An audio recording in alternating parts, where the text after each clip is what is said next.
So Benny, here we are. It's we're just getting into 2015, and you've just spent however long it's been working on this wonderful new DVD, The Art and Science of Groove. Yeah. Now, you successfully crowdfunded this way back in the middle of last year, which provided you with a great result, probably far greater than you'd hoped for, I would suspect. Right, I was amazed. Good. Okay, but what made you want to tackle a subject as kind of mythical and magical as groove? I mean, why not?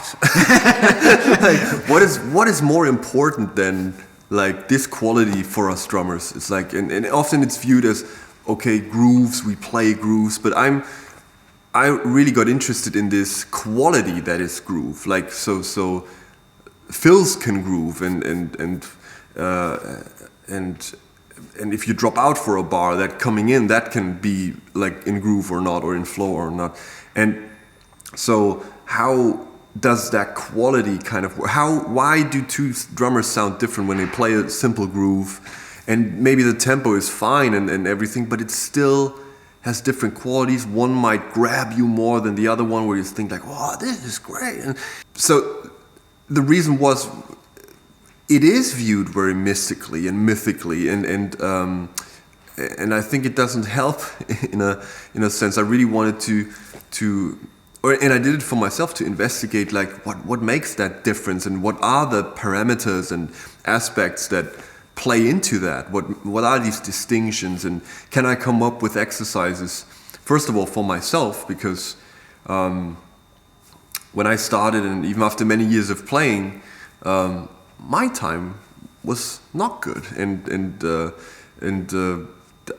I wasn't happy with the way I sounded, and I couldn't find it in books and notes, and even when I played everything like it should be, and I played all the beats correctly where they should land, there was still something missing. And the advice I had, or the things that I heard back then was, well, technique you can practice, but groove, you can't. Either you have it or you don't, and all these things that in my experience I found out over the years are just not true. And it's true that in a book it's super hard to explain, or even impossible. But there are things that you can do, and that I tried out over the years with people that came to my drum camp. I had then a whole drum camp about this subject, time and groove only. And where I took people who were uncomfortable with their groove and it sounded a little bit weird, and I was able to then to try out the exercises that helped me over the years, tell it to them. Sometimes it was a shift in mindset, sometimes it was something about posture, or about breathing, or these little things that have nothing to do with what you play, but how you play it, or even how you approach it, what you think about. And then after a minute, they sounded completely different. And I thought, this is something that I really want to share. And there are things that you can do. There are definitely things that you can do. And so this DVD focuses really on how you can get this quality into anything that you do. So it's not about a certain style or a certain even level of playing. It's things that will change how stuff sounds that you play, because it's a quality that should be there, or can be there, in everything you play. Let's take each kind of chapter, if you like, at a time. I mean, the first one is time.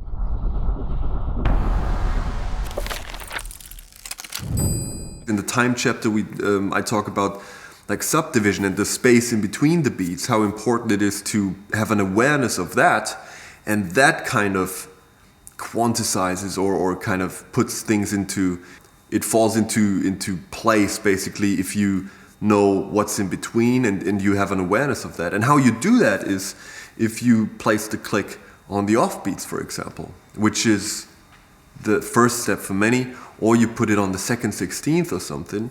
And I tried to make a point on the DVD that it's not about what people often think, that it's about, hey, I can place this on a second 16th, and this is super clever, and I can be complicated and make displacements. That's not what it's for. It's for becoming aware of a part of the subdivision and being comfortable with that and establishing your own confident like downbeat and backbeat to that, and by that you tackled subdivision and flow and all these kind of things. The quarter note click is regarded as this cure for everything often, and what it basically does is telling you every quarter note like on, too late, too early, on. Yeah, right. And then you become this guy who kind of shoots and always wants to nail that thing, but the flow is what happens in between. It's really about that flow and all the subdivision and how that breathes. So a way to do that is first, like, to conquer the tempo aspect would be a gap click, which means a bar of click, a bar of nothing, a bar of click. So you have that guideline first, then you're on your own, and then when it comes back in, you know whether you were able on your own to hold the tempo or not without a click telling you every quarter note what's going on, which of course makes it more likely that you can do longer stretches, and it puts you back into the driver's seat again, which is very important to have that confidence of here is where the notes should be. And the moving click is basically then less about tempo, it's more about becoming comfortable with all the notes of the subdivision. I think even experienced players will find exercises like this where they would be like, wow, I never did that before. And then, but on the other side, it goes pretty quickly that you're like, wow. And it makes you listen to different things. I mean, the whole thing is about taking the focus away from what drummers sometimes think about. It's like, yeah, in 2 bars there will be the fill, and they prepare for the fill, and they're not in the moment. If you face a problem, you can find solutions in this chapter.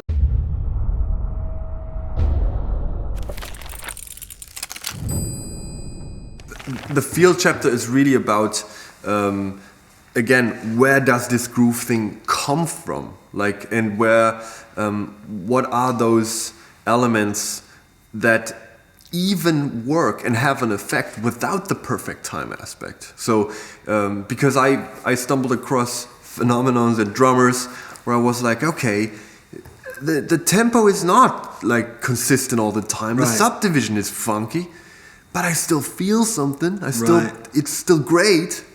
So there are other things at play, and so there are qualities that are there that convey that, it seems, even when those are maybe not followed, the time things. And one of the things was this breathing kind of in and out kind of thing, so that you have important notes and unimportant notes. And I have an example with a click where I have all the subdivision played, and you really hear it, and emotionally it just leaves you cold. But if you put down the subdivisions and the other, so it turns from into then it like, okay, then you can. I mean, this is still something you won't get a Grammy for or something, but it's something that you begin to feel like, how a phrase comes up, how this pulse feeling begins to evolve, and so these are elements that create this feeling where we are like, and these work even without a perfect time. These work if you have that, even if the tempo kind of goes up and down, if you have that cycle. And I had a long explanation there where I think it comes from our evolution and connecting to other living beings and all that hippie stuff. But it's that breathing in and out to create something that is lifelike, or like all these things. I think that's this connection that we feel, almost like a side effect of empathy. I want to find practical exercises to first have a reference point for it, again to diagnose it if it's missing or if it's there, and then how to get there. And for educational purposes, I think it was important to, get some exercises in there. And there's also, at that point, we kind of welcome Frank to the... Right. And it was important to have Frank there, because when we step out of the pure time aspect and get into the feel and interplay. There's also a chapter about musicality and context, and then we find out that groove becomes a matter of democracy, really, when there is an agreement of placing certain phrases in a certain way, and even if it's not perfect to a click then, but if we do it together, right, then it has a certain effect and it works. And of course we also had fun by demonstrating what happens if we do it together and then if we don't do it together, and it's quite drastic, the difference that it has, and so we had a lot of fun with that.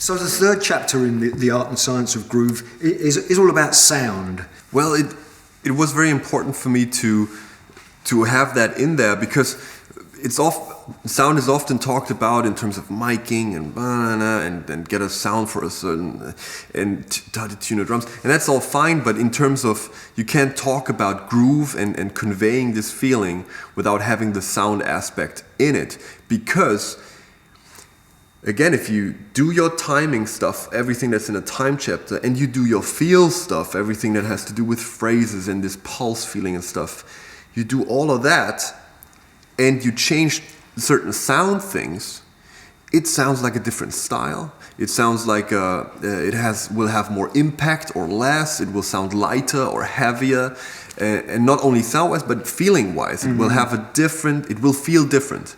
And actually sometimes can make some grooves work or not. And then you will maybe think like, but I'm doing everything that the sound chapter says and the feel chapter says, and it still doesn't work. So it was an important part to have that in there, to say like, and these are the parameters here, not to get into the engineering part, but because it belongs in the groove field, because it changes the way groove feels. So I wanted to have that aspect in there as well, and I limited myself to talk about these parameters that are like important for groove aesthetics and change the feeling of those. The sound time thing with the ride cymbal, for example, is a great example. I got that from a jazz pianist who taught a student about, hey, if you really wanna listen to the space in between and get a good time, and if you have problems playing super slow tempos, you pick a shape. You try to listen to the shape of a decaying chord, and you pick your next note. You pick a point in the shape, you listen to it. So he first does bang, and then you can hear, if you listen closely, bang. So you can say like bang, bang, bang. So you can pick this little change in shape of the decay, and then the time is super consistent suddenly. Right. And you didn't do it by counting subdivision or tapping your foot, but you did it by listening. What a concept, right? It's like, isn't this amazing? So, and it's just something that we drummers, I had never seen that anywhere, and I tried it out myself, and I was amazed. So I was like, this is something I also have to include and share with drummers. Right. Now, the fourth element that you discuss in the art and science of groove comes under the heading of body.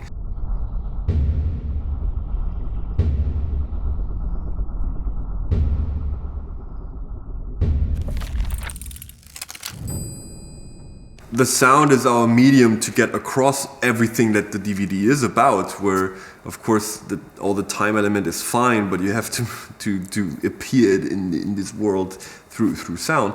But that's all fine, but the machine that you need to execute that all the fine thinking and awareness that you did and all the hippie-ish mind-expanding stuff, and then the machine that has to do all of that and execute it all like you maybe expected or envisioned it is the body. So there is a lot of stuff that really contributes to, or can mess it all up or whatever. I mean, knowing myself and people at the drum camps and stuff, I just know that reminding these basic things is sometimes can be a breakthrough. You know what? Relax your shoulders a bit. Now try it again a little bit looser. And then the whole sound changes completely, and the whole flow changes completely. So now I think we begin to get a hold on, it is basically always the same thing, but you have these different ways where you can tackle it and poke at it, the subject of groove. Right. And if the more angles you have from all of these elements, the more consistent it gets, and the more it's really something that where people have an overview and have reliable tools to tackle it. I mean, this is common sense and basic stuff, but common sense is not very common usually. So it's not on a gig. It all goes out the window. Good point. I mean, adrenaline is one hell of a drug. It can mess up a lot of things and it's good to be able to control it and have some helpers to be like, you know what, even if I'm like totally psyched about something, I have these things that I can remind myself about that give me consistency and make it reliable. So it's like, how do you get that reliable and get it consistent so that it's not a matter of luck anymore? The fifth and final element is you covered the subject of mind.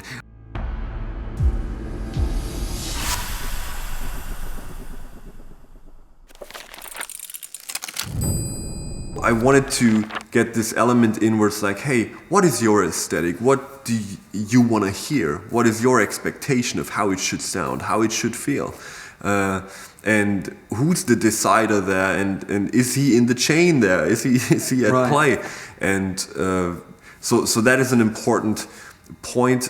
And I came up with a lot of these out of my own frustration and tried around myself, and then like students helped me to basically explain it better and streamline it a little bit, because things that were clear for me, they were like, and then they asked me questions about, so I could be like, okay, if I explain it that way, everyone gets it much faster. So how to explain them in a nice and also entertaining way, although it was really a challenge. It's an important part, so it had to be one of the elements, and there are great practical exercises, although it's such a hippie-ish subject. Honestly, if you have all your body stuff and you practiced all your licks and you had all the parts, but then you get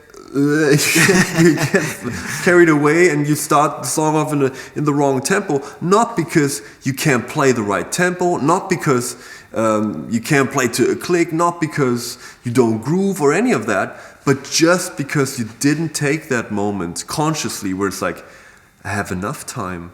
What is the tempo? What are the first couple of bars?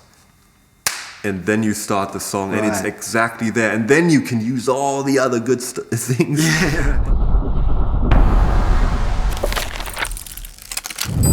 Just to finish off, Benny, I've not seen them, but I understand there's some bonus features. Right. Yeah, we have one making off where we kind of just a behind the scenes kind of thing where you see us set up and me in the robot costume and with all the different costumes we chose, and then there is an extra kind of tuning lesson because this is something where people always ask me about, like, hey, do a tuning lesson here, a tuning lesson there. It didn't really fit into the subject of time and groove, but since it was more an idea that came up with the crowdfunding where people are like, hey, but do this and do that to the crowdfunding, I was like, okay, you know what, I will film an extra, like, it is, don't pinpoint me on that, I think it's 20 minutes, something like that. Maybe it's half an hour, but it's something like that,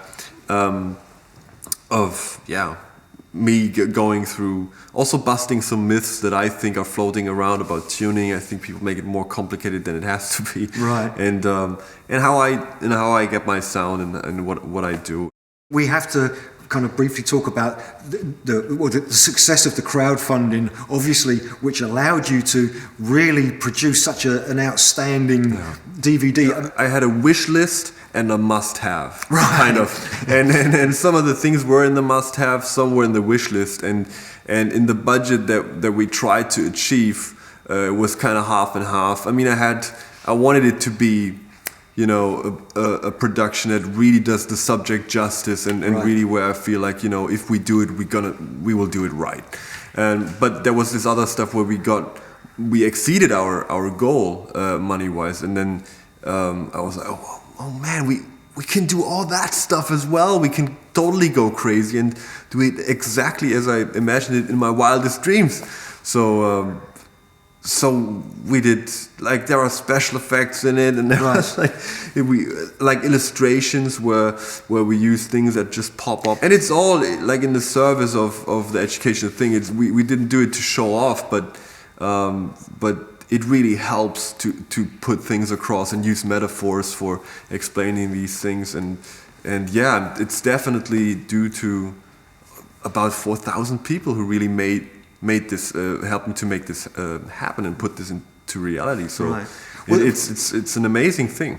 I forgot to mention that, of course, there's also some performances apart from with Frank, but also with the very wonderful moving parts. Yeah. It was great to have the guys there, and I'm so proud of this band, and I'm so happy that I finally found this group and that we're writing together, and that those guys are amazing, and it's so much fun to play with those. So, but it's like I just tried to cram everything that like fits and really helps into this thing, and it's good after a while. And I advise people to use the pause button whenever necessary, and to then, you know, some music. You don't have to worry about everything, but now you have this system where it's all laid out once in one place, and you can focus on one thing. You can leave it aside. You can focus on the other thing, leave it aside. And over time, it will kind of, you know, form this different sound, really. So I searched for those because I thought, like, this is the most valuable thing I can give to people. And I thought I searched for tools to make long-term changes. Right. Groove is not a gift. It is a skill. Mm-hmm. Or more specifically, a combination of skills.